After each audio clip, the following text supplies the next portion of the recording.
Chapter 7.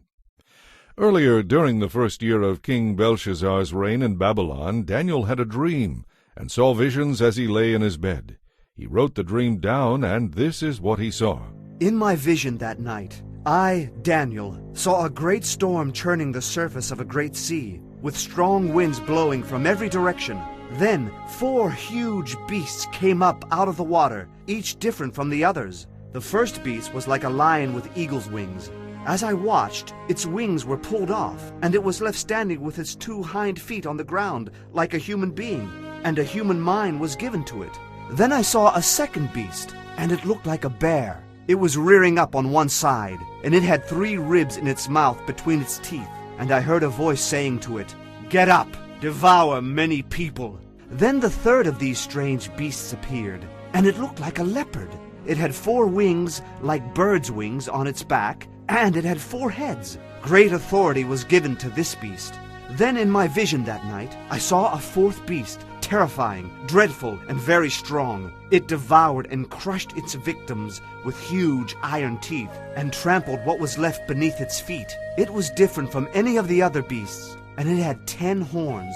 As I was looking at the horns, suddenly another small horn appeared among them. 3 of the first horns were wrenched out, roots and all, to make room for it. This little horn had eyes like human eyes, and a mouth that was boasting arrogantly. I watched as thrones were put in place, and the Ancient One sat down to judge. His clothing was as white as snow, his hair like whitest wool. He sat on a fiery throne with wheels of blazing fire, and a river of fire flowed from his presence. Millions of angels ministered to him, and 100 million stood to attend him. Then the court began its session, and the books were opened. I continued to watch because I could hear the little horn's boastful speech. I kept watching until the 4th beast was killed and its body was destroyed by fire. As for the other 3 beasts, their authority was taken from them, but they were allowed to live for a while longer. As my vision continued that night, I saw someone who looked like a man coming with the clouds of heaven.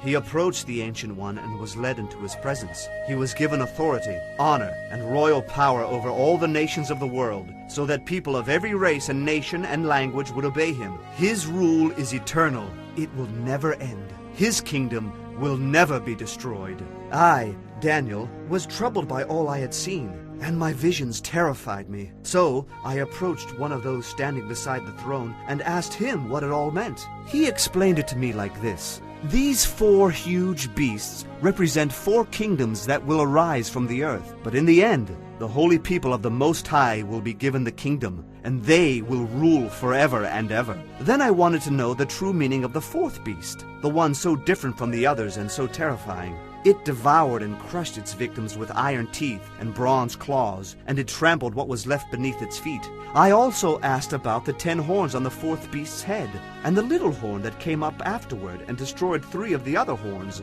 This was the horn that seemed greater than the others, and had human eyes and a mouth that was boasting arrogantly. As I watched, this horn was waging war against the holy people and was defeating them, until the Ancient One came and judged in favor of the holy people of the Most High. Then the time arrived for the holy people to take over the kingdom.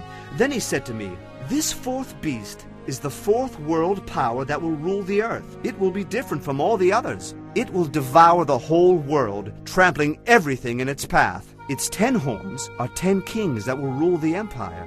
Then another king will arise, different from the other 10, who will subdue 3 of them. He will defy the Most High and wear down the holy people of the Most High. He will try to change their sacred festivals and laws, and they will be placed under his control for a time, times, and half a time. But then the court will pass judgment, and all his power will be taken away and completely destroyed.